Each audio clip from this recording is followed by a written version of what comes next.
legacy outlives biology. Your quiet goodness today may protect great-grandchildren you'll never meet.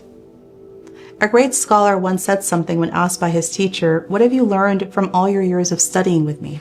He replied, "I learned to love the righteous deed, for I know that it will not leave me, even when everyone else does." That's the secret to legacy, loving good deeds, not because they earn praise, but because they remain loyal.